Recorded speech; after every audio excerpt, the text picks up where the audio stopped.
ご紹介ありがとうございました。農学部附属牧場の理でございます。今日で東日本大震災から253日に迎えることになります。この震災の犠牲になられた方々に謹んで哀悼の意を表すとともに、被災者の方々にお見舞い申し上げます。それではですね、附属牧場で行われた牛乳における放射性セシウムの動態に関して研究結果を発表させていただきたいと思います。ちょっと時間をいただいてですね、附属牧場とですね、附属牧場の環境に関する、放射線環境に関してちょっと説明させていただきたいと思います。東京電力福島第一原子力発電所から当牧場はですね、約130キロ離れた茨城県笠間市に位置しております。で、これはですね、先ほど中西先生も使われたと思いますけれども、文科省が発表された先月の、セシウムの134と、137のですね、1平方メートルあたりの、沈着量を発表したデータですけれども、この色で表しておりますけれども、薄い色からちょっと濃い色に濃くなっていますけれども、当牧場はこの辺に位置しております。約下から2番目になりますけれども、20キロベクレルから30キロベクレル当たります。で、これはですね、よく高さがですね、1メートルの高さでですね、放射線量を表したものなんですけども、当牧場はこの辺に位置しておりまして、色から言えばですね、大体 0.1 から 0.2 のマイクロシーベルトパーアワーになるかと思います。これはですね、市の役場から発表したデータと、我々自ら自分で測ったデータとも一致しております。これはですね、Google の航空写真ですけれども、当牧場の敷地はこうなっています。約36ヘクタールになりますけれども、ほとんどですね、牧草地と放牧地になって占めております。ここで、ちょっと雪が残ってますけれども、これはですね、昨年に排除したですね、牧草が芽生えきたというのが緑に若干見えますけれども、この牧草地はですね、普通はですね、家畜ための牧草を生産しております。ですから年にですね1回ないし3回まで刈り取って、それをですね乾かして腐らないように保存して、この年に通して家畜に与えるわけなんですけれども、こちらの放牧地にはですね、家畜は、草は刈り取らないで動物を入れて、動物に自由に散歩しながら食べてもらったりで運動したりする場所でございます。で、この辺はですね、牧草を生産する部署ですけれども、大体我々が牧場ではヤギをこっちに飼育して、豚はこの辺に飼育しておりますけれども、この辺には馬を飼育して、この辺は馬を放牧している場所でございます。で、牛はこの部署になってこの辺になりますけれども、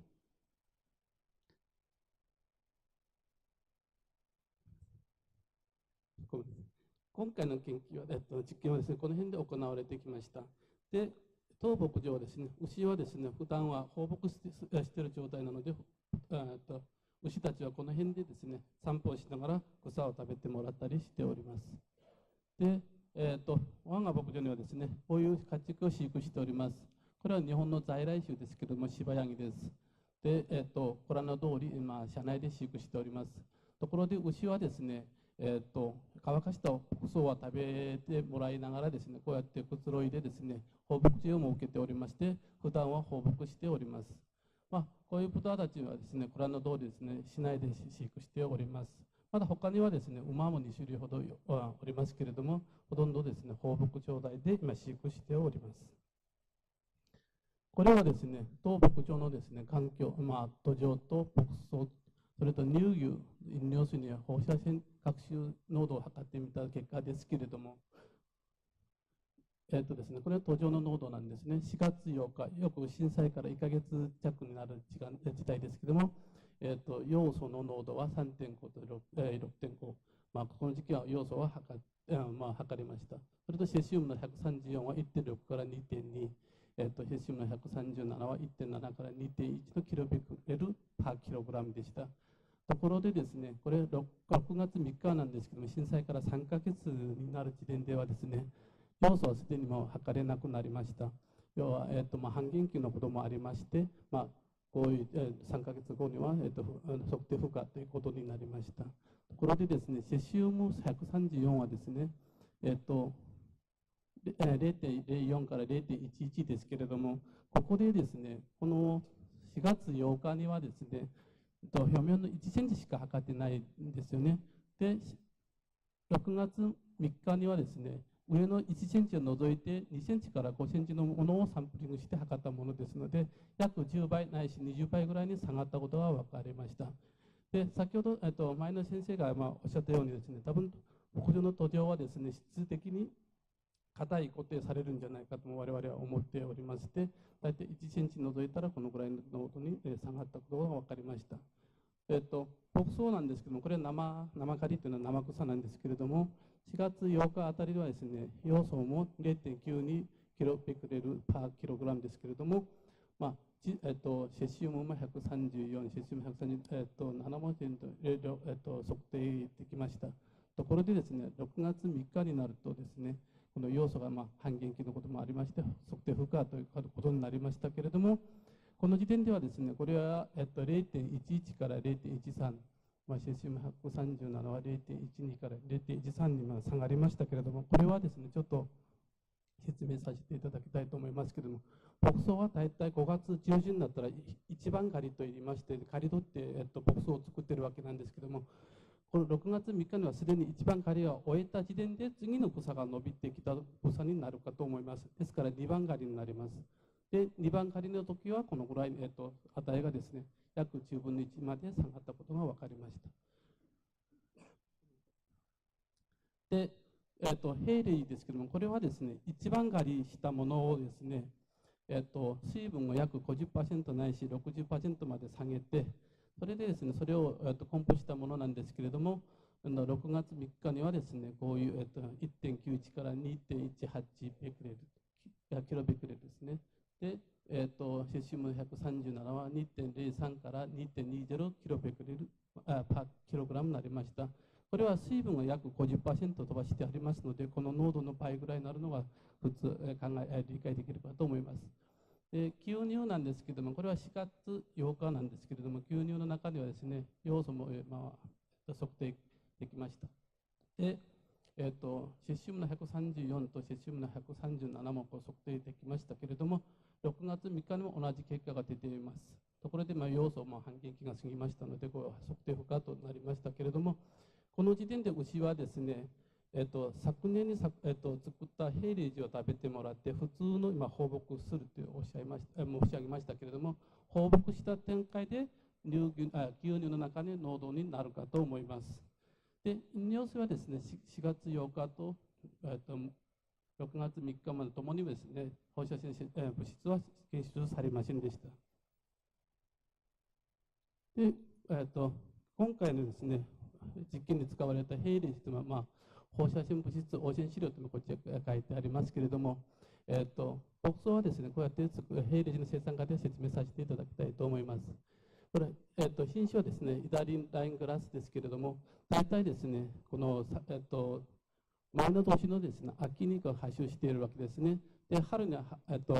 種まきしたらですね、雑草に負けてしまって、伸びが悪くなってしまうので、大体秋にまきます。で、3月ぐらいになったら、5センチぐらいまで伸びてきます。で、5月ぐらいになったら、50センチまで伸びてきて、それをですね、刈り取って、それを反転して乾かしますけれども、水分が 50% ないし 60% まで下がった時点で、こうやってロールを作ります。それをですね、プラスチックのラッピングをして、約1ヶ月くらい発酵置いとけばですね、自然に自分がですね、嫌気性発酵がして乳酸発酵されるわけなんですけども、執行性が良くて、まだ家畜食べてもですね、消化吸収しやすいこの、牧草が出来上がるわけなんです。で、今回の研究でですね、教え資料というのがこういうものを使わせていただきました。で、ようやく今本題に戻りますけれども、そういう環境で、研究の背景を、述べさせていただきたいと思います。これちょっと古いデータでもことに申し訳ございませんが、日本における母乳の育児率っていうのがですね、生後1ヶ月段階でも45%、生後3ヶ月になりますと38%と言われます。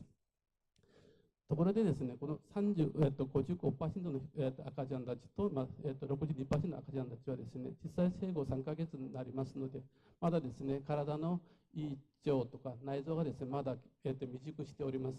ですから、我々の大人みたいな食べ物は対応できないわけですよね。そういうところで何を対応されるかという申し上げますと、大体ですね、牛のミルクをパターンにしたいろんな食品があるかと思います。牛のミルクはですね、体が成長するためのタンパク質、それとですね、脳とか神経が使われている炭水化物、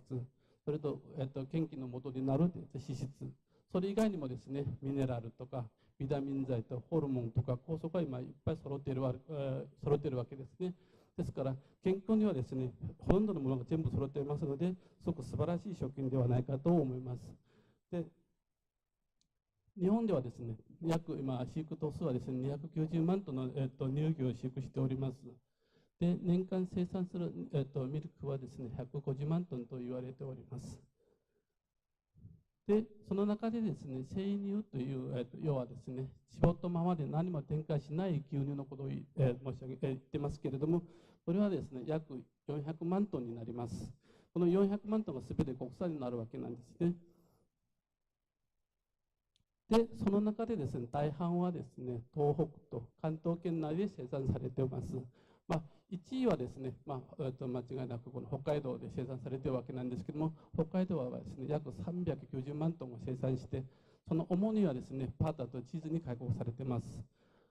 それでですね、2位になる、この栃木県と3位に当たる千葉県、またですね、4位の群馬県、茨城県はですね、8位に入りますけれども、みんながですね、今回のですね、福島、原子力発電所事故のですね、西南部に位置しているわけなんですね。この西南部に位置している、地域のですね、ほとんどの、数多くの牧草がですね、この放射性物質に、汚染されているわけなんです。で、今回の研究の目的はですね、それで汚染された牧草をですね、この牛に与えた場合は、どのくらい程度で、移行されるか。それとですね、もう一つの目的は、ですね、この、汚染された牧草をですね、止めてしまえば、その体の中のですね、放射性物質は、どのぐらい消失できるのか、どのスピードで消失できるか、これを調べるためにですね、今回の研究の計画を立てました。で、今回の研究ではですね、使われた動物は、乳牛ですけれども、ホルスタイン種で、白黒の、牛です。で、対象群として、1頭を、使わせていただいて、小地群は4頭を使わせていただきました。で、魚種飼料ですけれども、対象群としては市販される、摂取海が入ってない、非汚染飼料と使わせていただきました。これはですね、我々もですね、毎回これ、確認していますけれども、いずれにもですね、測定不可という話題が出ました。で、処置飼料としても当牧場で生産されたセシウム汚染飼料ですけれども、平均で 1.03 キロベクレルパーキログラムでした。これはですね、先ほど申し上げたように、平でしてます、大きなですね、一つの梱包が約450キロになるわけなんですけれども、1.03 としてもですね、大体この今日与えた値とです、飼料の値と、明日値と飼料の値がちょっと変わってくるんですね。ですから、これはですね、それらの平均値を示されております。で、方法ですけれども、対象群はですね、42日間始めてから終わるまで、ずっとですね、汚染されてない、市販された餌をですね、毎日35キロを与えているわけです。ところで、小地群はですね、実験開始からですね、非汚染飼料、これと同じですけれども、14日間、約2週間ですけれども、1日同じの35キロを与えています。で、2週間後にはですね、非汚染飼料の25キロと、汚染された飼料を10キロ、合計35キロになりますけれども、これを2週間与えています。その次にはですね、まだ2週間はですね、汚染されてない餌をまだ毎日35キロ与えておりました。実施期間は6週間で、測定項目は、乳牛に放射線核種濃度ですけれども、要素はですね、今、測ったんですけれども、要は測定不可となりました。セシウム134とヘシウム137になります。で、これは実験の状況ですけれども、これは汚染された資料ですよね。ですから、1頭ずつこうやって測って与えております。これはですね、汚染されてない資料ですけども、市販された資料をこうやって測って1日与えました。餌はですね、大体朝と夕方ですね、2回分けてあげますけども、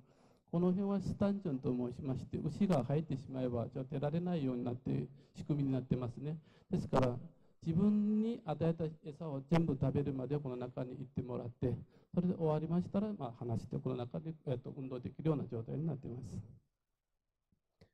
で、サンプルはですね、普通はこのラインを使っていますけれども、今回はですね、パケットという装備を使わせて、1頭ずつミルクを絞らせていただいて、それをですね、こうやってサンプルを取らせていただきました。で、この結果ですけれども、ですね、セシウムはですね、この飼料、この放射性セシウム汚染飼料をですね、与えて、大体2日ぐらいになりますと、このピーク値のですね、半分以上の、上がっていました。と3日後には、4日後にはですね、30ベクレルまで上がっていましたけれども、大体4日からですね、10日、10日まで、2週10日間ですけれども、ずっとですね、長値を維持してました。ところでですね、このセシウム入ってない餌に切り替えたところですね、直ちにこのアクも下がりまして、大体ですね、4日ぐらいになったらもう半分以下まで下がっていました。15ベクレルですね、ベクレルパーキログラムですけれども、ここまで下がって、それからですね、徐々にですね、ちょっと、ゆっくり、排出されますけれども、我々は実験終わるまではずっと、検出されました。この値とこの値はちょっと気になりますけれども、これなぜこういう値がなったかと申し上げますとですね、これは先ほど実験方法で申し上げたようにですね、2週間ぐらいはですね、セシウム入ってない餌をあげましたところで、その2週間前にはですね、この汚染された餌を食べてもらったので、これと大体同じケースかと思います。ですから、こっちで食べてない、その2週間前に食べたものがここまで残っているんじゃないかと我々は思っております。で、結果をまとめますとですね、飼料中の放射性物質は2日後にはですね、2分の1のですね、ピーク値にまで達していました。で、その後ですね、6日から10日かけてですね、この長値を維持していました。更新しない飼料にですね、切り替えた3日後にはですね、半減しましたが、それらにはその維持、排出はですね、遅くなりました。少なくともですね、2週間、終わるまではですね、乳汁に放射性セシウムが検出できました。ちなみにですね、今回の実験で、この移行係数ですけれども、0.96× 10のマイナス3乗のパーリットルでしたけれども、チェルノービルのですね、高濃度の汚染データではですね、5.0のかける10のマイナス3パーリットルに比べて低く、また我が国の暫定許容値 4.6×10 のマイナス3乗デシパーリットルよりも低かったことになります。今後の経学ですけれども、まずはですね、家畜における放射性物質、経験物質、プランシンブルなどの効果を今調べようと今計画しております。次はですね、循環型有畜農業における牧場内の放射性物質の動態に関して研究計画を立てております。要はですね、当牧場が生産された、飼料にはセシウム汚染されてますけれども、それ食べてもらってですね、ミルクにはこのぐらい出しますけれども、おしっこと糞にはどのぐらい出してしまうか、それとですね、体にどのぐらい残ってしまうか、そういうことも計画しております。で、3番目ですけれども、放射性物質のですね、長時間この暴露による影響を今調べております。こういうヤギたちをですね、長年間ずっとですね、外で放牧されてますので、こういうことも計画しております。で、その他のですね、救援復興に関わる取り組みですけれども、その一つはですね、南相馬市の警戒区域内、半径20キロ以内ですけれども、2週間以上に飼育された、低いレベルで逼迫された飼料の、研修等をですね、当牧場に、投入して、その生殖機能などを精査しております。この写真はですね、導入した当初の写真でちょっとやつれた格好ですけれども、今はすんなりですね、こうやって、幸せに、暮らしております。最近、もう、種付けもし始めてますので、その子どもたちはですね、どのぐらい放射線に影響を受けたか、その子どもたちもまだ子どもを作ってもらって、放射線の影響を調べている計画をしております。で、これはですね、取り組みの2番目ですけれども、警戒区域内ですね、殺傷処分された家畜、牛、また牛の胎児もいりますけれども、まだ豚はですね、こういう動物からですね、サンプルを取らせていただいて、体内に残留した放射性物質などを調べております。この、経費に関してなんですけれども、飼料由来の放射性物質の吸入における淘汰に関して、農林水産省から補助金いただきました。ありがとうございます。まだですね、警戒区域内でのですね、T 染料の被曝された犬種との生殖機能に及ぼす影響に関して、全国競馬畜産振興会から補助金いただいて研究を進めております。ありがとうございます。で、その他はですね、家畜における放射性物質軽減物質、プルシアンブルなどの効果に関して、大学の運営費、また循環型有畜農業における牧場の放射性物質の淘汰に関して、大学の運営費、警戒区域内で半年以上飼育された家畜のおける放射性物質の淘汰に関して大学の運営費、放射性物質被曝家畜の長期間観察に関しても大学の運営費で行われております。謝辞ですけれども、この研究に関してですね、牧場のスタッフの一環とですね、協力していただいて行われましたけれども、特にですね、牧場長の塩田先生の強いリーダーシップの下で行われたことで感謝しております。その他にですね、農学部の附属放射性遠い検査施設の、先生の方々、大学本部のですね、関係安全本部の先生の方、またアイソトープ総合センターの先生の方々にお礼申し上げます。これで私たちの研究発表を終わらせていただきたいと思います。ご清聴ありがとうございました。